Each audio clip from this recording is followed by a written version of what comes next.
Hello welcome. അപ്പോൾ നമ്മളിന്ന് പറയാൻ പോകുന്നത് ലോങ് ടേം മെമ്മറീനെ പറ്റിയും ഷോർട്ട് ടേം മെമ്മറീനെ പറ്റിയുമാണ്. അപ്പോൾ അതെന്താണെന്ന് ഞാൻ സിമ്പിളായിട്ട് വളരെ പെട്ടെന്ന് പറഞ്ഞുതരാം. നമ്മളില്ലേ എക്സാമിൻ്റെ തലേ ദിവസമാകുമ്പം നമുക്ക് സ്വാഭാവികമായിട്ടും നിങ്ങളിൽ ചിലർക്കെങ്കിലും ഈ ഒരു തോട്ട് വരും, മുന്നേ പഠിച്ചതെല്ലാം ഞാൻ മറന്നുപോയി. അപ്പോൾ പിന്നെ എക്സാം ടൈമിൽ എല്ലാം അങ്ങ് ഒരുമിച്ച് പഠിക്കുന്നതല്ലേ നല്ലത്? ആന്നേ, നമ്മൾ ടീച്ചർ ക്ലാസ് എടുക്കുന്ന സമയത്ത് ഡെയിലി നമ്മൾ പഠിച്ചുകൊണ്ടിരിക്കും. പക്ഷേ എക്സാം ടൈം ആകുമ്പോഴത്തേനും ഈ ആദ്യം പഠിച്ച കാര്യങ്ങളെല്ലാം നമ്മൾ പാടെ മറന്നിട്ടുണ്ടായിരിക്കും. ഈ കുറച്ച് എക്സാമിൻ്റെ ആ തലേ ദിവസവും അല്ലെങ്കിൽ ഒരാഴ്ച മുന്നേ പഠിച്ച കാര്യങ്ങൾ മാത്രമായിരിക്കും നമ്മുടെ ഓർമ്മയിലുണ്ടായിരിക്കുക.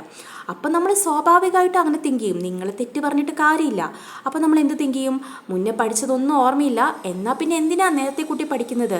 എക്സാമിൻ്റെ തലേ ദിവസം അങ്ങ് പഠിച്ചു പോയിട്ട് എക്സാം എഴുതാം. ഇങ്ങനെ തിങ്ക് ചെയ്യുന്നവരായിരിക്കും ഭൂരിഭാഗം സ്റ്റുഡൻസും. ആണ്, എനിക്കറിയാം, ഞാനും ഇതുപോലെ ആയിരുന്നോ ചോദിച്ചു കഴിഞ്ഞാൽ ആണ്, എന്നല്ല. അപ്പോൾ ഇനി ഞാൻ വേറൊരു എക്സാമ്പിൾ പറയാം. ഇങ്ങനെ തിങ്ക് ചെയ്യുന്ന കാരണം കുഴപ്പമൊന്നുമില്ല, പക്ഷേ ഇങ്ങനെ തിങ്ക് ചെയ്യുന്നവരായിരിക്കും ഏറ്റവും കൂടുതൽ ഷോർട്ട് ടേം മെമ്മറി ആക്ടിവേറ്റ് ചെയ്യുന്നവർ. മനസ്സിലായോ? അപ്പോൾ നമുക്ക് ഷോർട്ട് ടേം മെമ്മറി അല്ല വേണ്ടത്, നമുക്ക് വേണ്ടത് ലോങ് ടേം മെമ്മറിയാണ്.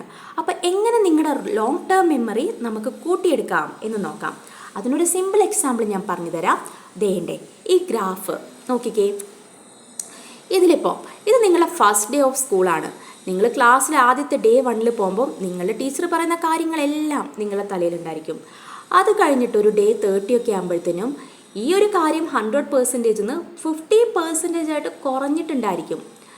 ഇനി എക്സാം ടൈം ആകുമ്പോഴത്തേനും നിങ്ങളുടെ തലയിൽ ഒന്നും ഉണ്ടാവില്ല, 0% ആയിരിക്കും.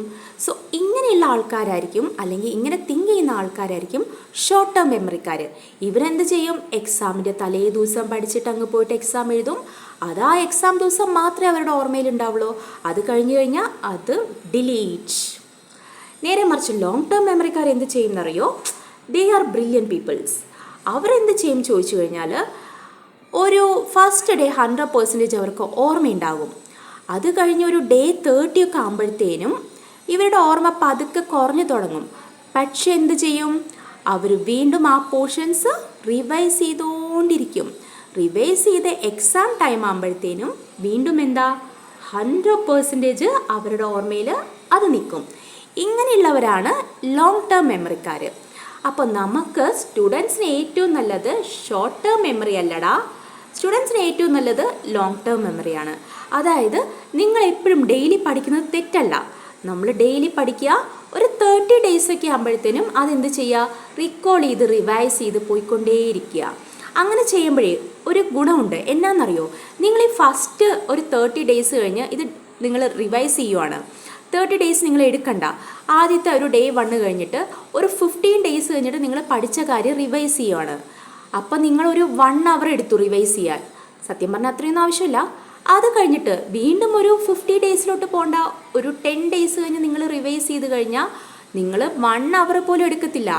അതൊരു ½ an hour ആയിട്ടായിരിക്കും നിങ്ങൾ എടുക്കുക. അത് കഴിഞ്ഞിട്ട് കുറച്ച് ദിവസം കഴിഞ്ഞ് വീണ്ടും റിവൈസ് ചെയ്യുമ്പോൾ നിങ്ങൾക്കത് 1 minute ഉള്ളിൽ റിവൈസ് ചെയ്യാൻ പറ്റും. ഇങ്ങനെയാണ് നമ്മൾ ലോങ് ടേം മെമ്മറി ആക്ടിവേറ്റ് ആക്കി എടുക്കേണ്ടത്. അപ്പോൾ ഇനി നിങ്ങൾ പറയാം, കമൻറ്റ് സെക്ഷനിൽ നിങ്ങളിട്, നിങ്ങൾക്ക് ലോങ് ടേം മെമ്മറി ആണോ വേണ്ടത്, ഷോർട്ട് ടേം മെമ്മറി ആണോ വേണ്ടത്? അപ്പം ശരി, താങ്ക് യു.